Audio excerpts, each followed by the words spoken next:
महाभारत जैसे सम्रांगण में कृष्ण गीता का उपदेश करे।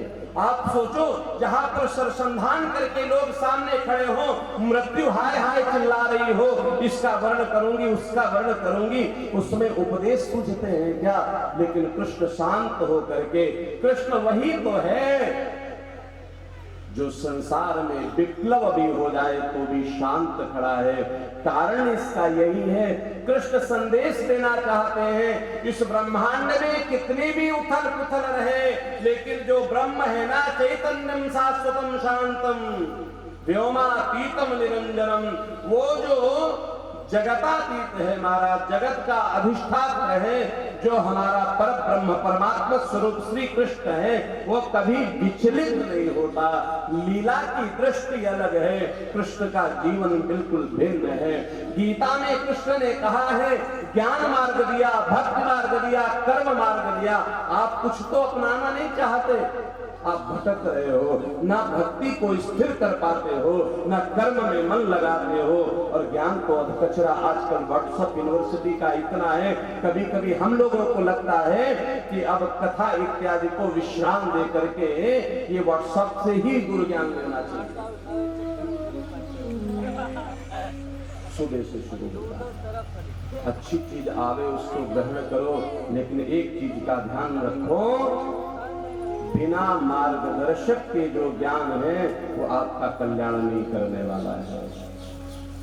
तो परीक्षित जी महाराज कह रहे हैं, राजा बिना राम की मर्यादा को अपने हृदय में धारण किए हुए आप कृष्ण की लीला को नहीं समझ सकते। कृष्ण की लीला को समझना है तो राम की मर्यादा को अपने हृदय में उतारना ही पड़ेगा।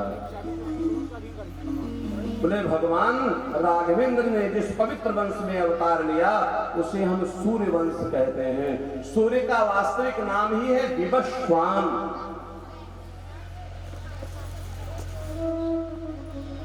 ब्रह्मा के पुत्र हैं मरीचि, मरीचि के हैं कश्यप। कल आपने सुना था नारायण से किसकी उत्पत्ति हुई? नारायण के नाभि कमल से ब्रह्मा की उत्पत्ति हुई।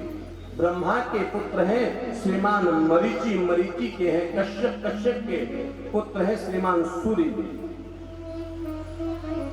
और इसी सूर्य कुल में भगवान श्री राघवेंद्र सरकार का प्रादुर्भाव हुआ है। वैवस्वत मनु महाराज जी के एक पुत्र हुए जिनका नाम है प्रद्युम्न। एक बार क्या हुआ, वो गलती से भगवान शिव के महाराज आश्रम में प्रवेश कर गए और उनको स्त्री बनना पड़ा महाराज।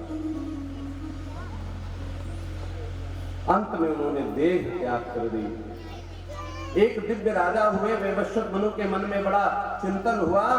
10 पुत्र हैं, उनमें एक पुत्र का नाम है सरयाति। सरयाति नाम के जो पुत्र हैं उनके यहाँ एक सुंदर कन्या ने जन्म लिया है जिसका नाम है सुकन्या। एक दिन महाराज सरयाति सुकन्या को लेकर के जंगल में गए विहार कराने। जैसे हम लोग जाते हैं ना पिकनिक वगैरह की दृष्टि से, वैसे ही घूमने फिरने गए। तो राजन कहीं इधर उधर घूमने लगे। ये जो कन्या है सुकन्या, उसने देखा एक जगह दीमक ने बहुत विशाल सा स्वरूप बना रखा है। दीमक लगा हुआ जैसे कोई छोटी सी झोपड़ी हो, किसी का घर जैसे हो, लेकिन उस दीमक में लगे हुए जो अवयव हैं उनमें से 2 छिद्र चमक रहे थे। इसको लगा कि ये क्या हो सकता है, कौतूहल बस गई और वहां जाकर के छोटे से तिनके लिए और उन तिनकों को उस चमकती हुई स्थान पर डाला तो महाराज उससे रुधिर निकल पड़ा। जैसे ही रुधिर निकला है, रक्त निकला है, वो डर गई, बड़ी तेज आवाज लगाई पिताश्री। और तब तक उस रुधिर के निकलने के कारण उस दीमक से आच्छादित श्रीमान च्यवन जी महाराज तपस्या कर रहे थे, उनका ध्यान भंग हो गया, उनकी समाधि महाराज। उठ करके खड़े हो गए, नेत्रों से रक्त प्रवाह हो रहा था। शर्याती जी दौड़ करके आए, उन्होंने देखा बेटी ये क्या किया। यत्र तत्र सर्वत्र जब ऋषि महर्षि तपश्चर्या करते हैं ना, तो उनके शरीर में दीमक इत्यादि स्थान बना लेती है।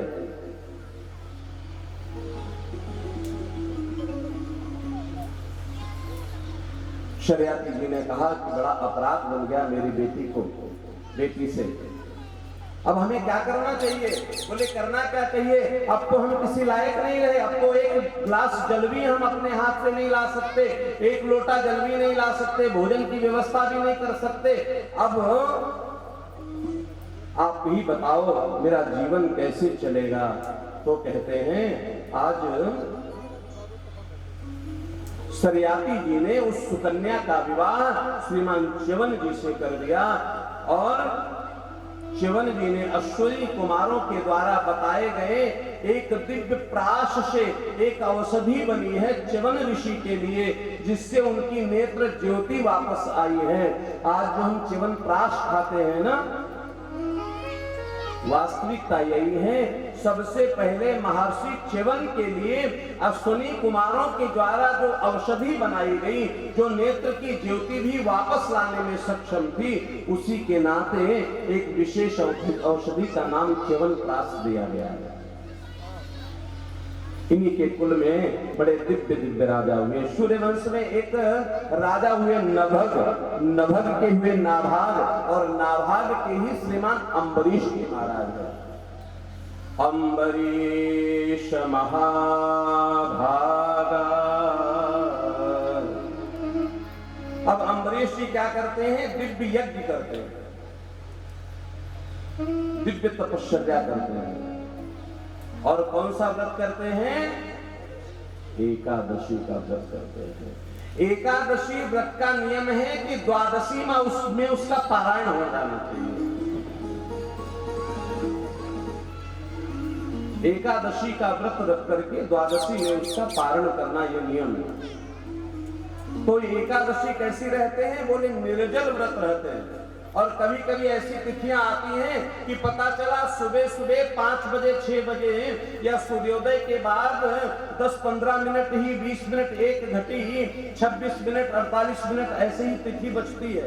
तो जल्दी जल्दी व्यक्ति क्या करता है कि ठाकुर सेवा करके अपने व्रत का संपूर्णता कर ले। तो श्रीमान अम्बरीश जी आज व्रत थे और एकादशी के बाद द्वादशी में पारण करना चाहते थे। समय बड़ा कम था, प्रातः काल जैसे ही गंगा स्नान के लिए निकलने चले तो श्रीमान दुर्वासा जी परीक्षा लेने के निमित्त पधार गए। दुर्वासा जी को तो आप सब जानते हैं, क्रोधी महाराज है। दुर्वासा जी को जैसे द्वार पे देखा, साष्टांग चरणों में लेट करके दंडवत प्रणाम किया।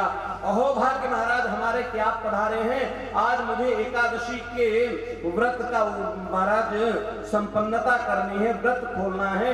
आप ऐसा करिए, आप अगर हम आपको प्रसादी पवा के व्रत को पूर्ण करें तो हमें बड़ी प्रसन्नता होगी। दुर्वासा जी ने कहा, अरे राजन ये तो बहुत अच्छी बात है, लेकिन रुको जरा, हम भी गंगा स्नान कराएं।